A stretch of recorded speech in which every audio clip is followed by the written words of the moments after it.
Tourists are like grasshoppers. One moment they're here, the next moment they've gone. Now they've done Geiranger, a famed Norwegian resort, and blissfully they depart with another roll of pretty snapshots in their pocket. But people live in Geiranger. For them, Geiranger is much more than a beauty spot which figures in a travel brochure.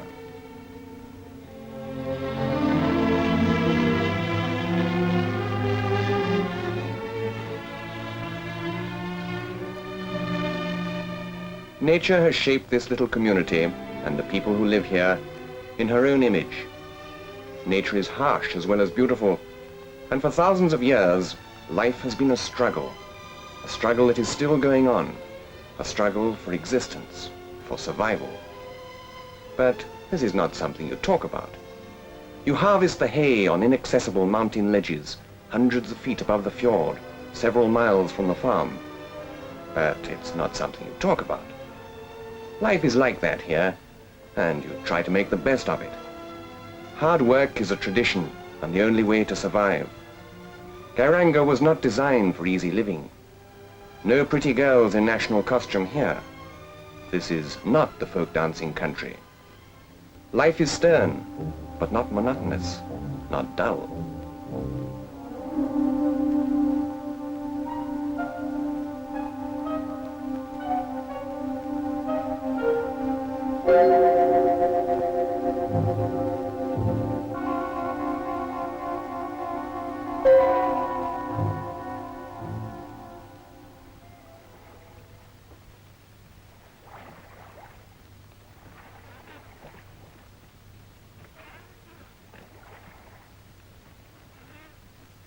This is not one of the usual romantic fjord scenes.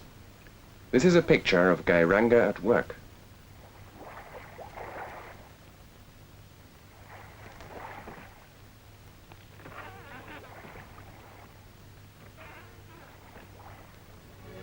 It's a miracle that people can rest a living here, visitors sometimes exclaim.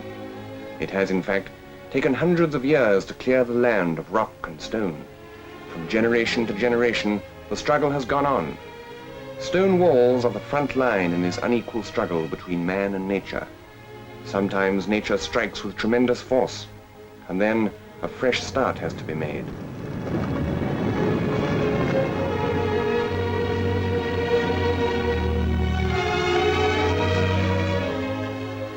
But sometimes man gets the better of nature and makes use of the falls of rock for his own protection, at least against the snowslides, which are such a threat every winter. Here, beneath the shadow of the mountain, in this little gully, life carries on. Even here, a living is wrested from the land.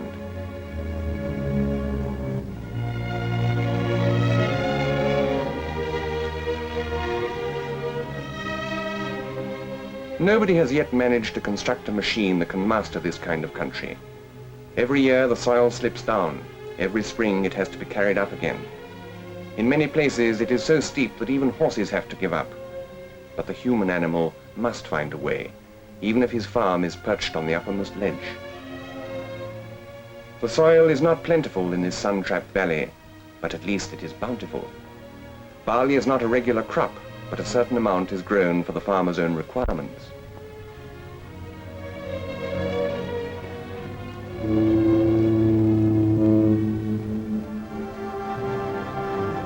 It is almost 100 years since the first steamship entered Geiranger Fjord. Many have followed in its wake, for tourists from all over the world have wanted to see this so-called wild and uncivilized valley for themselves.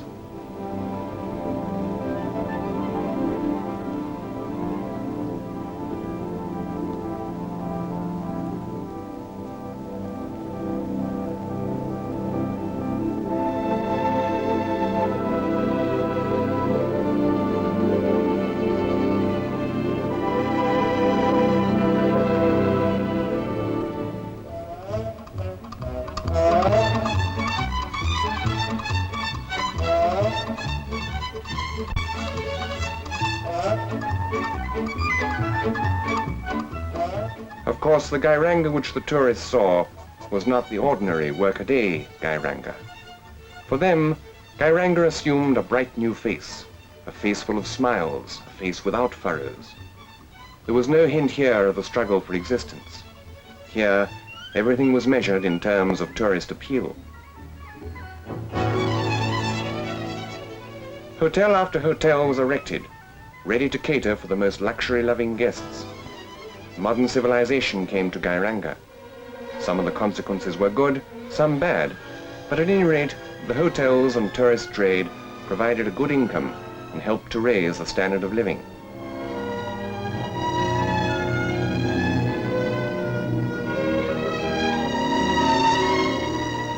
The road that was built to the east brought Geiranger much closer to the rest of the world.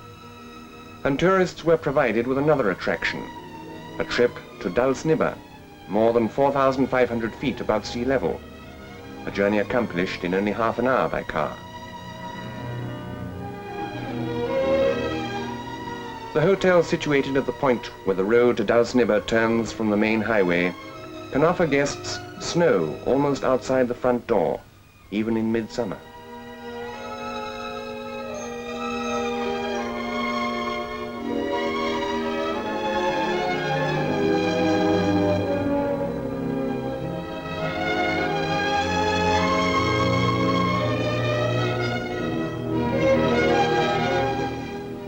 As you motor up, you finally get the feeling of traveling on the roof of the world, above the clouds even. But when the sun breaks through, the whole of the mighty Geiranger fjord is laid out in miniature below you.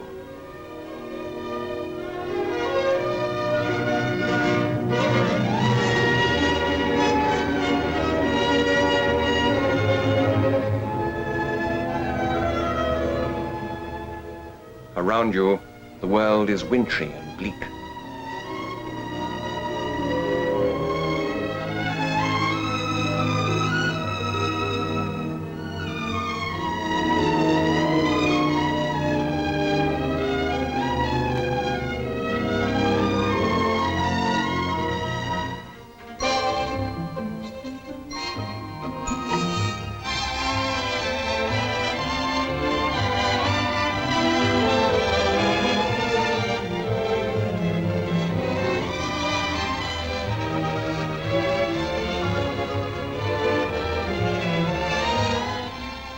There are not many places in the world where skiing and bathing are separated only by half an hour's motoring in midsummer.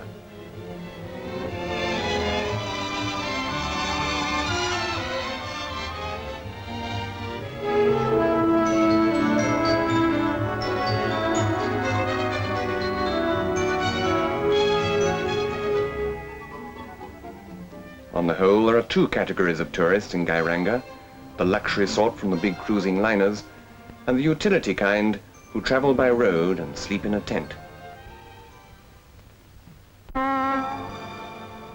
Geiranger Fjord has been widely advertised as Norway's loveliest fjord. Busy ferries run to and fro with tourists keen to see Geiranger's wild grandeur as promised in the travel brochures. Mountains soar 4,500 feet perpendicularly from the sea. Waterfalls cascade in all the colors of the rainbow. This is the Bridal Veil. Here is the Bridal Veil again, this time right from the church door and up to the altar.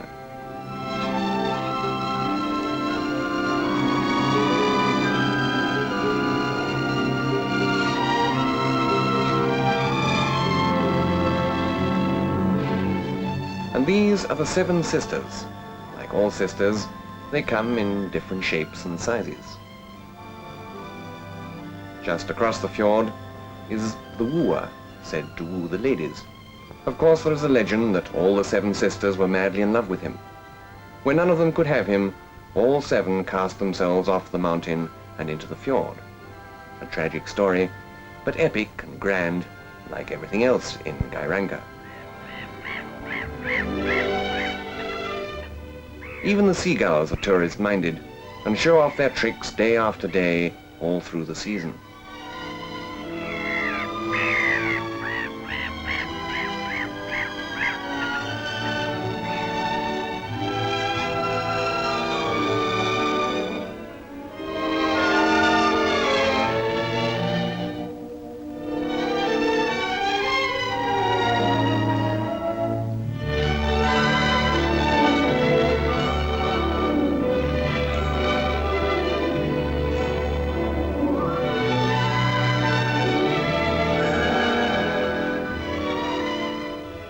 The influx of tourists creates traffic problems even in little Geiranger.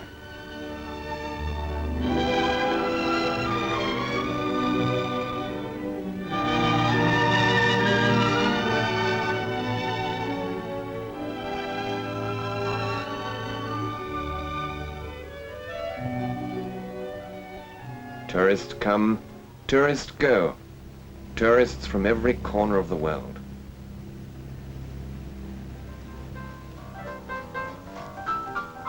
Do these visitors, who are constantly seeking new sights, new amusements, understand the real Geiranger? Have they seen the people behind all the tourist glass? Men and women live here who know nothing of luxury liners, tourist hotels and conducted tours. Every year there is the same sharp contrast, the same grotesque disparity between two totally different ways of life.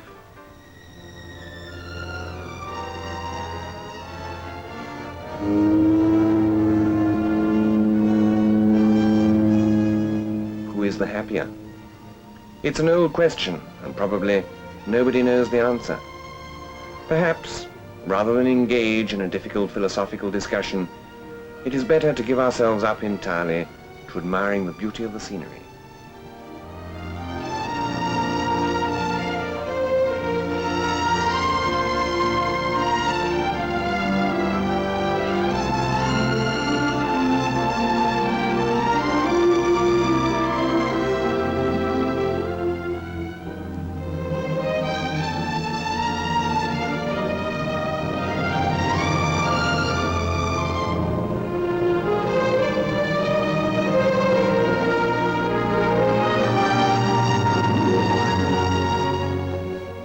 At last, the tourists speed like birds to warmer lands, and Geiranger is just another happy summer memory. But here, winter is already on the threshold. A cold, solitary, slow winter.